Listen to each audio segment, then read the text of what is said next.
Number 38 of the 48 ways, it reads on the list, Eino sameach b'hora'ah.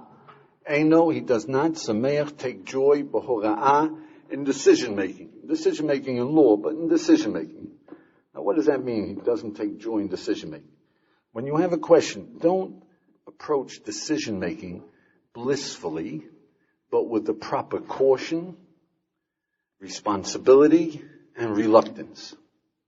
If you do it blissfully, with no second thoughts, just by impulse, you're going to make a lot of wrong decisions and bounce off the wall a lot of times in your long life or short life.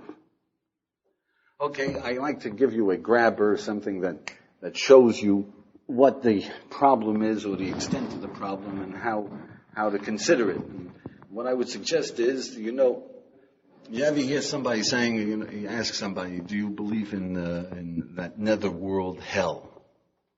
And believe me, people say, I don't care if I go to hell. You get that? He doesn't care if he goes to hell. You ask him, how would you like to spend the night in Harlem? No, he doesn't want to spend the night in Harlem. But he doesn't mind if he goes to hell. Huh? Now, what does that mean? He's making a decision. He's making a decision that he doesn't care. He's making a decision that there is no such place. How do you come to that conclusion? Do you see that people will make such decisions blissfully, as if there's nothing to it? Yeah? What goes on within us? How many times have you made decisions on an equal level without really considering what you're talking about? All right, so how do we go about using this properly? So the first thing that I would say about going about using it properly is first realize in detail that life is decisions. Living is decision-making.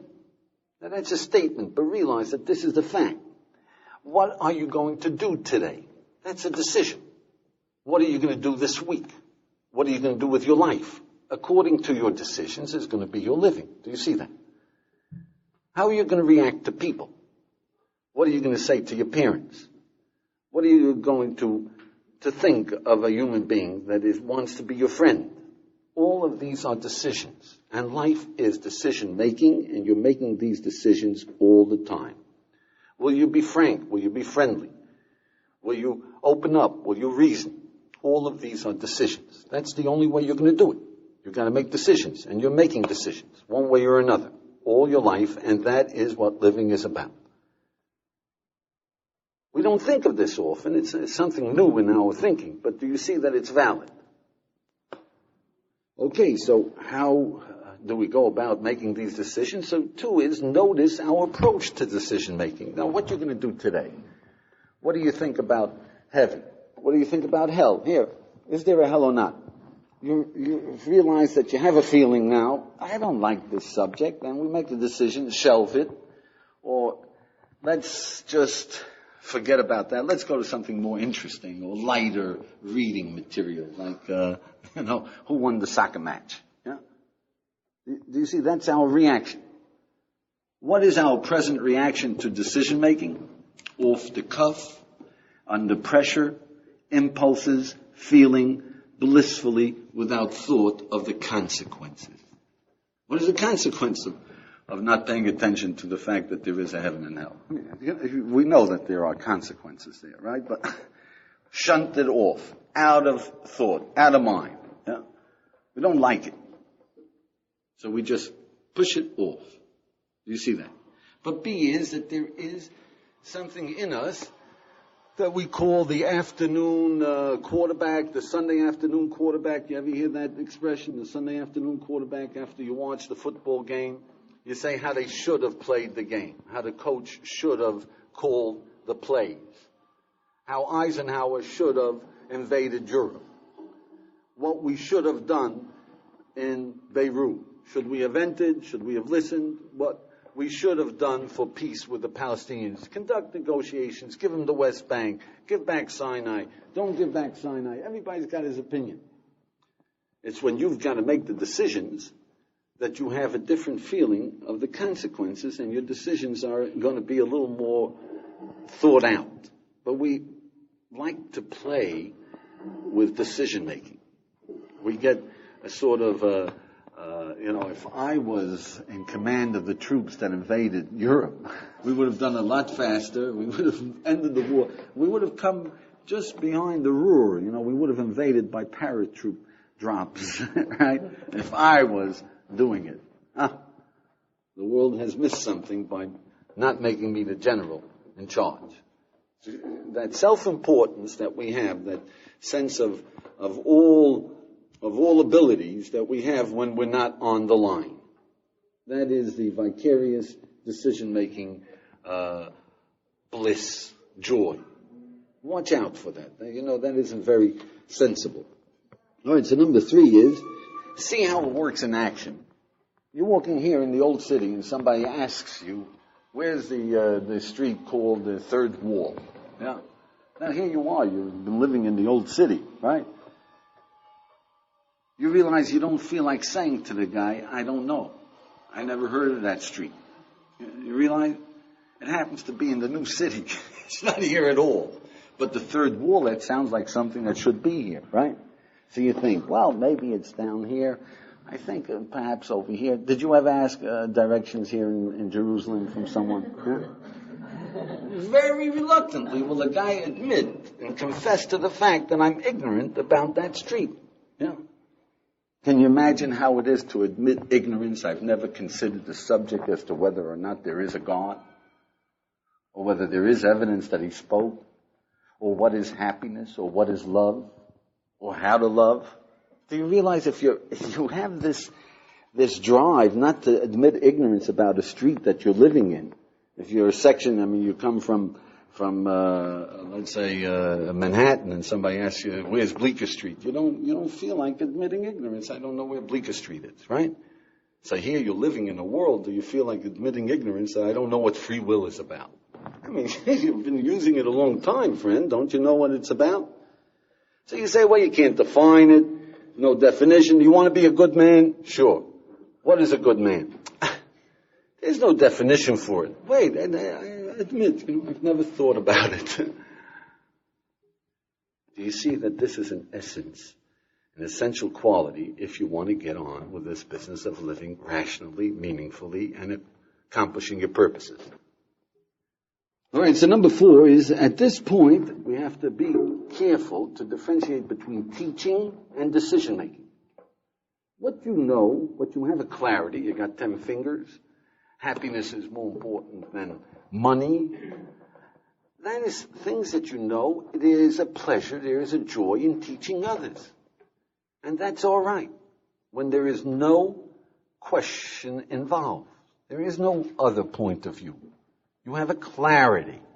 If you know that happiness is to take pleasure in what you have, that is the pleasure of being happy. It's clear to you. You can teach it. Take the pleasure in teaching. We want to give people meaning. That's all right. Teach it. That is happiness. But where you have a question in your own mind, whether we should invade Beirut or not, whether it's worth the casualties, what will world opinion be, where the consequences can be terrible, be careful. All right, number 5. Let's understand and appreciate what it means to take proper precautions and the reluctance and the sense of responsibility in decision-making. So to give you an idea of how that feels, the feel of it, is if someone should come to you, a friend should come to you and ask you to please help him make a decision as to whether or not he should have open heart surgery. Right? Now what's your first reaction? Me? I mean, you got a lot of friends. Right? Maybe we'll ask a doctor. Right? We want to get out of it. Is that me? What do I know about it? You see, that's your first reaction. So he says, look, nobody has the time. Doctors I don't trust. They're prejudiced. You got to study the facts. I don't feel confident in it. I'm all nervous. Do me a favor. Now you're stuck. What are you going to tell him? Look, friend, do what you like. Let me out of it. But you say, come on, let's sit down. Let's hear what did the doctor say. What's the condition of your heart? You're going to learn the whole thing thoroughly because Each way, I mean, you can't say, well, why don't you do it? Take a shot. Yeah? Or, no, don't. You can't. Either way, you don't want to be responsible for a wrong decision. Does it make sense? Now you're naturally responsible. You're going to get the facts serious. You're going to study the issue. And you're going to think as to what other information you can get before you make a decision to help this fellow. That's what we're talking about, making decision making. What are you going to do for the rest of your life? That's your own open heart surgery, right? Be serious. What are the possibilities? What do human beings, what can they achieve in life? How do you make sure that you get the best? Make sense?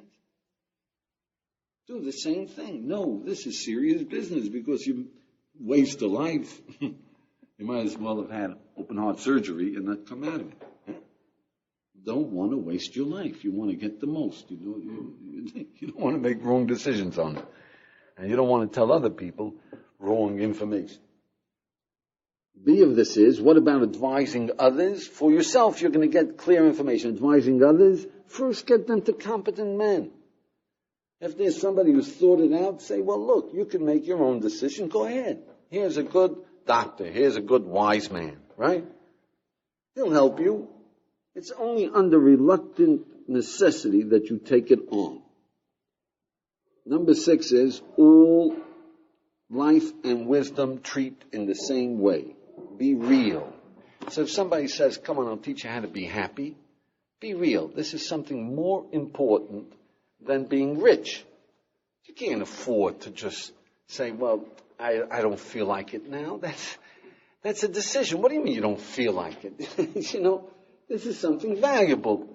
Come on, let's consider it. We can teach you how to be happy. We Jews say that happiness is an obligation. We say that love is an obligation. We say there's a definition for free will.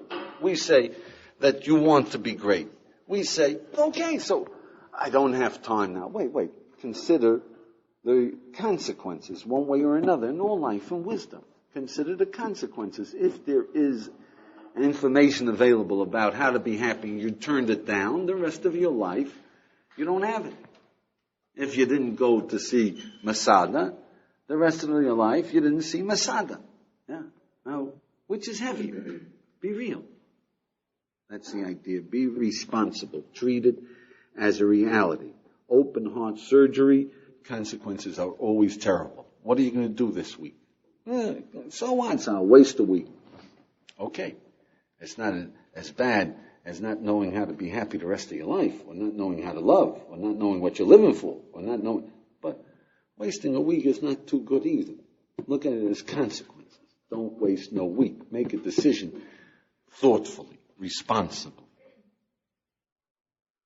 All right, number 7 is that in making decisions, again from open heart surgery, you want to get all the information. Not that, like, here you are, somebody's telling you happiness is an obligation. Yeah? Okay. Now, somebody's telling you need open heart surgery. Yeah? So you say, why do you say that? How do you know what information? How can I check it out with another doctor? Where is the same thing goes with wisdom and living. You want to get the information. You want to focus down. Exactly what did you say? What is happiness? Let me see. Okay. Happiness is an obligation. How is that? Yeah. You can do it. You need it for yourself, for your life. For the rest of your life, you need to be happy because it's more energy, because you're healthier, because you got more courage. You're an optimist. You're able to take pain better. You're right? You agree? Yeah. Okay, so what is happiness? Take it step by step. Clarify. Serious. Yeah. With your example of open heart surgery, I'm not a specialist on it. I can go to 100 doctors, they may give me 10 different pieces of advice. Similarly with happiness, I'm being offered a lot of different ways to get it. Is there any way as a being with finite intelligence, I can really decide who's offering me the right path? You see, with open heart surgery, you're asking a question, and it's a good question. Like an open heart surgery, I'm a layman. And a layman is asking me, And he wants me to decide. Now, why does he want me to decide? Because you don't trust no surgeon. People who are serious don't trust surgeons. There's a lot of operations that aren't necessary, right? Okay. So now, but if I can ask, as a layman, I'm going to ask 100 doctors. They know more than me. That's true.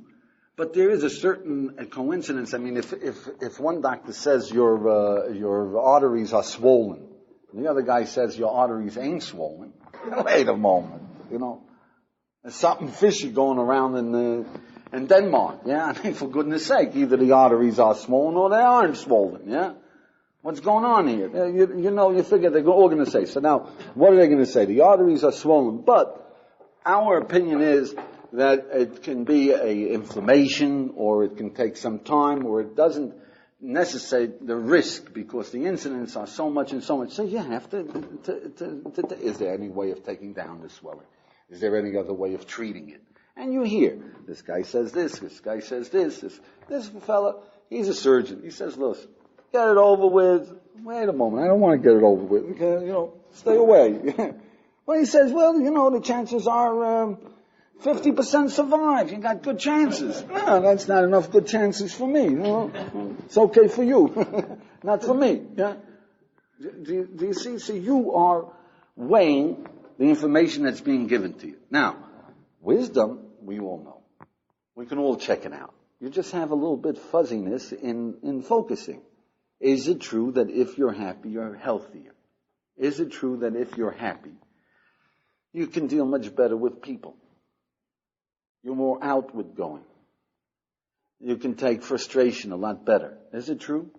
You know that. If you're happy, you can deal with customers better. You can deal with bosses better. You can deal with employees better. You can deal with your parents better. You know that. When you're happy, the customer comes in to give back the washing machine, and he goes out with additional equipment. Right?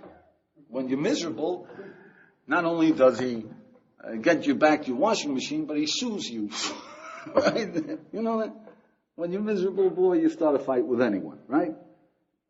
So this is something that you know. It's your life. It's something that you can check out if you're serious enough to see. If there's some question, so you ask your question. Clear up a little bit fuzziness. Yeah. Number 8 is, you just have to remember all the time, ask yourself, am I making a decision? The consequences will be bitter. You have to keep pushing yourself. We're not going to change because we hear it has to be done. But every time you have to ask yourself, you got to realize, right now, make the decision. You're making tens of decisions every moment of your life. What you're going to do the next 5 minutes, how you're going to treat this piece of information, what you're going to do with a friend, how you're going to relate to people. You're making 10 decisions every moment of your life. Yeah. What you have to do is ask yourself, what decisions am I making now? How am I making them? Now, of course, to do that for the next 2 weeks, you'll be completely bollocksed up. You'll be tied up in knots. Yeah?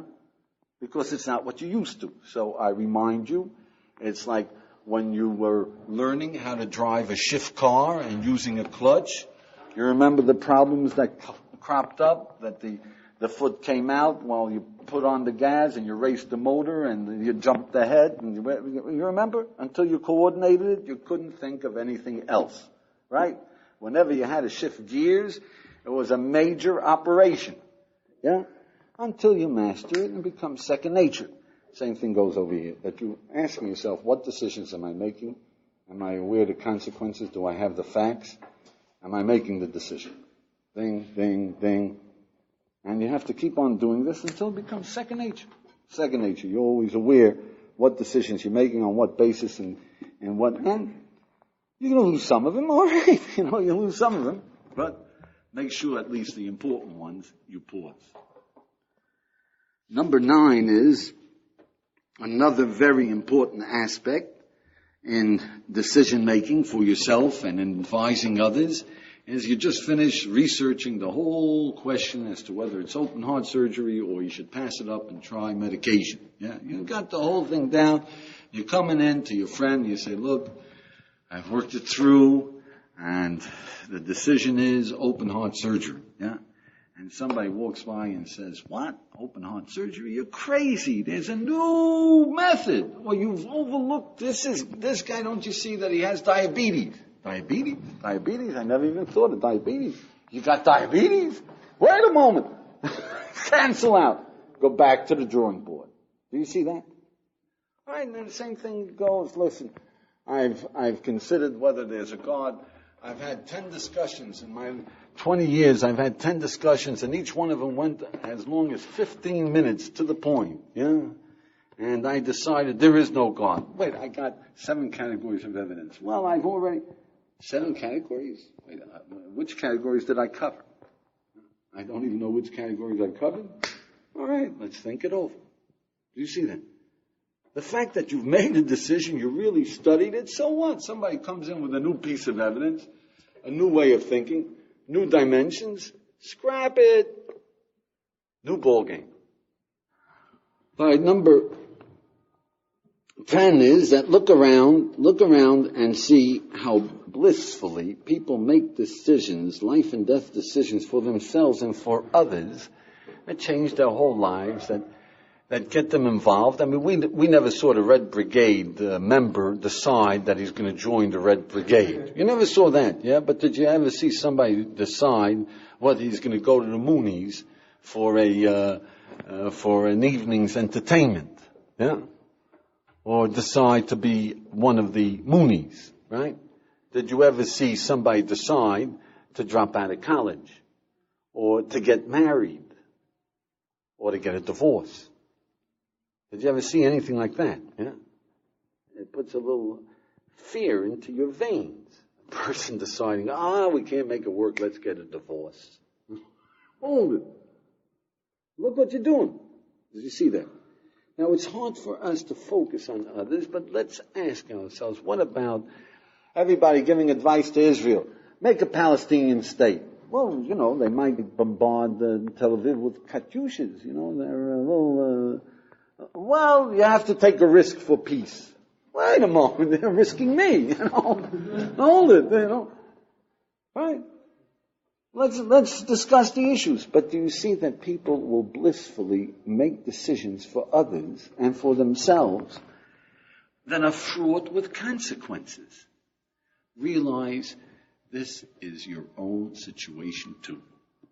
Without training, without effort, you can make decisions like divorce and marriage and life and death blissfully because you don't want to look into it, even open heart surgery. You don't want to look into it. My doctor's a good doctor. Finish. Yeah? I trust my doctor. You got to trust your doctor. Yeah. What will he think of me if I don't trust him, if I want another opinion? Do you realize that people actually make such decisions because of such nonsense? So be scared. Watch out for your own decision-making process. Get cold in the bones. And what should you do? B of this is take out your decisions and look them over. What decisions did you make for life? The important ones. There's a God, free will, there is a heaven and hell, there isn't. We can't change. We can change the world. I mean, you've made a lot of decisions. Take them out, look them over. On what basis did you make them? Number 11 is realize that living is growth. You want to live, you want to grow. You want to be more. If you don't make a different decision as to what you're going to do with life that's more meaningful and pursue it, you're not going to grow. No decision is a wrong decision. At least if you say, I am not going to make a decision, you've made a decision. No decision. But usually it's made just out of, blissful ignorance. All right, someday, I'll think it over. Right? Nothing. So number 12 is take out the big decisions and, at least for the very, very important ones, write out the consequences, the pro and cons, one way or the other. So, first decide, what are you living for? Now, actually, what do you want? You want success? You want to make a name for yourself? You want to security. Whatever it is, yeah. There's something that you're driving for now. You want people's approval? You want to be comfortable? You want to avoid responsibilities? That's what's moving you now? Okay, that's a decision. You've made that decision, right? Now, ask yourself, what is it that I'm going to get out of it? What is it that I'm going to lose? What are the alternatives in order to choosing really what should be driving? Okay, number 13 is that in Jewish law, which is instructions for living, the rabbis say, "L'mod picha loimer ein yodea." Teach your mouth to say, "I don't know." Which means that whenever you make a decision, whenever you tell somebody, whenever you inform somebody about what is the proper and right path, don't tell them, "Look, this is the truth, this is the absolute truth and the only truth." Say, "Look, I don't know. It seems to me." When you get home to your parents and you want to teach them some of the truth that you have here, don't tell them, "Look, I found out happiness is an obligation," even if you know clearly. Say, "It seems to me." You know why? Why should you say, "It seems to me"? It's a lot easier to get off a mistake when you said, "It seems to me." Once you've committed yourself to a point of view, there's no backing out. And therefore, you are much more of a threat. You come on like a fanatic. You know. Yeah? So you're more of a threat, and you can't possibly relax. You've staked your reputation. If you say, "It seems to me," you make a mistake, you say, "Oh, thank you very much. You straightened me out." Yeah? And it gives room for someone else to give his opinion, to give you feedback. David, you hit on a very important question. How do we know we know? Right. It's one of the 48 ways is Bina Talev, know yourself, know how to introspect, know where your information is coming from, know yourself. Yeah? But I would say to you that what you're confusing something like we call it Sichlus Halev and Bina Talev. Sichlus Halev means I have a sense. Right. That's what you call intuition. Bina Talev is I perceive. Happiness is more than money. That's a perception. That's an intuitive recognition, right? Intuitive recognition, but it's clear. I have no problem with it, yeah? But when you say, "But I think that there should be more to life than being successful," there's a confusion. It's a sense of direction. You can say, "I know that there's got to be more to life than people's recognition. People's recognition is valueless." That's a perception. All of life is built on perception. How do we know we know? It's all perception. Scientific evidence, an experiment has to build on perception. Has all the variables been taken into account? Is the hypothesis firm? Is the conclusion warranted? All these are judgments, perceptions. You can't, there's no flag that comes out of an experiment and saying, "Proved." No. It's our perception of what is the information. Okay, number 14 is that whenever you're confronted, remember, we usually react in defense. That's our decision. Defend your reputation, defend your statement on the barricades, in the hilltops, down the streets. No retreat. Yeah? That's usually our decision. You have to pause for a minute. You want to make a right decision. And number 15, be a judge, not a lawyer. Be a judge, not a lawyer. In decision making, ask yourself, what is the evidence? Why am I making this decision? Don't defend the decision you want to make. See, don't argue yourself into making a decision. Be a judge, not a lawyer. B of this is, keep looking for your mistakes. Because we're always a little off. We're always making, where am I making a mistake? Like an open heart surgery, the first thing is you've got to make a decision. The second is you're objective, a judge, not a lawyer. The third is, did I see this clearly? Did I get all this information? Is this right? Is this for sure a piece of right thinking? Right? Because you're always a little off. Watch out for that fuzziness. So number 16 is, list the things you know for sure. You know in your life, you know that the important thing is all the things that you have convictions on that are the basis of your life, that the important thing in living is to be good. Yeah. Look for the fuzziness. What do you mean by good? There's a fuzziness. Yeah? There's an area that you haven't clarified. This is the way of human beings. All your convictions that you're living with, check them out. Where are you off? First of all, you got to check them out where they come from. Yeah, that we already said. But even those things that you know, that happiness is more important than money. That's a decision. Everybody decide that's valid? You think it's valid? Valid? David, is it valid? Where are you making a mistake?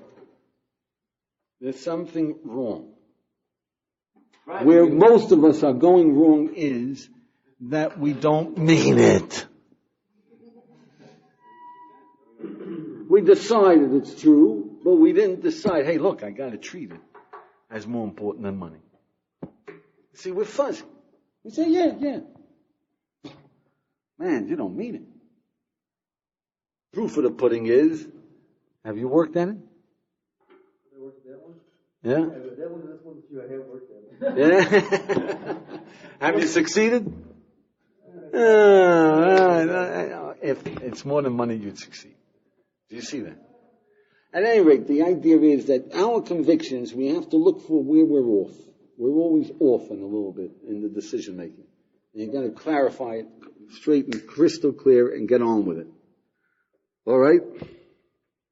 Number 17 is that for living in Jewish consciousness, we say the most important decision of them all that every human being has got to make, and that is the common denominator of free will. In Judaism, we say that the Almighty is the father of all human beings, a Hottentot in Australia, a headhunter in Borneo, and a communist in China is also a child of the Almighty. He gave us the wherewithal to find truth. And then how? Just one decision. What are you living for? Bottom line. Every human being can decide, I'm going to figure out. He can make that decision. That's free will, that decision. I'm going to decide really what is life about. Final, ultimate. What is the meaning of my life? Or he can take some illusion to his heart. Any human being who decides that I'm going to, in the end, clarify what is living about and go about it, start it tonight, and do it every night for 15 minutes, will achieve greatness. You've got to know what you want. If you don't know what you want, you can't get it. True? Not true. Fraught with consequences. You've got to get that information. What are you living for? Okay, as to why do we need this? Why do we need this? So the simple appreciation is that in Judaism we say to be human is to be subject to making mistakes. We're all making mistakes. Every one of us makes mistakes. Biggest mistake is to make a decision that you're not going to change your mind. Yeah? Because you know you're off. You've got to find. The first decision you're going to do is find your mistakes. Does that make sense? So being aware that you make mistakes is the first decision. I make mistakes, open heart surgery. I am being robbed of my quotient for living by the mistakes that I am making. I've got to eliminate my mistakes. Number 2 is, why do we need this? So, in Judaism we say, you see, that Torah is exhilaration. We do want truth. We want reality. We want to understand. And it's exhilarating when you see something. It's exhilarating. Therefore, you have to watch out that exhilaration doesn't sweep you off your feet and you're walking down the street. Eureka! I found perpetual motion. I got the secret. Wait a moment. You might have made a mistake somewhere. Yeah? You follow? We get exhilarated. We find, hey, this is truth. This is it. And then we forget, check it out. Check it out. We get carried away. Second aspect of that is, the B of this is, that ultimately we appreciate that knowing is really being heavy. We appreciate that. Therefore, we like to pretend that we know, but don't fool yourself. We like to pretend armchair generals. Knowledge, understanding is the ultimate heavy person, more than anything else. Yeah? So we like to pretend that I could coach the football team, Walter Mitty, strategy, I know, I'll tell you what to do, how to open up your business. Did anybody give you advice about how to fix your car? He doesn't know what a car is about. We like this idea of being all-knowing. Yeah? Don't play games with your own life. Yeah? With open-heart surgery. Otherwise, you're way off. Just one more, and that's number 3, is that the rabbis say that Elu HaTalmidim, it's in Hilchas Talmud Torah, that the people, the students of life, that have not studied enough and want self-importance and keep broadcasting what they don't know about living, they're the ones who have put out the light of reason and the strength of our heritage by giving counter information. See, if everybody's using the shortwave, so the police channel, they can't hear each other, right? You follow? You can't have the voice of authority coming through. If everybody chips in with his opinion about something that he hasn't even studied, so all that is in the wavelengths is half-baked ideas that are not, and everybody's confused. If people who are appreciative that you don't give open heart surgery advice without knowing something about it, if they would keep quiet, then the people who have reasoned things through might be able to get a hearing. So therefore we're lacking leadership because everybody is a leader. Do you see that? Everybody's a leader. So you're lacking leadership. Nobody can get through. You've heard 10 people sounding off about wisdom, about life. What's another sound? What's another voice? I thank you. You have been listening to the 48 Ways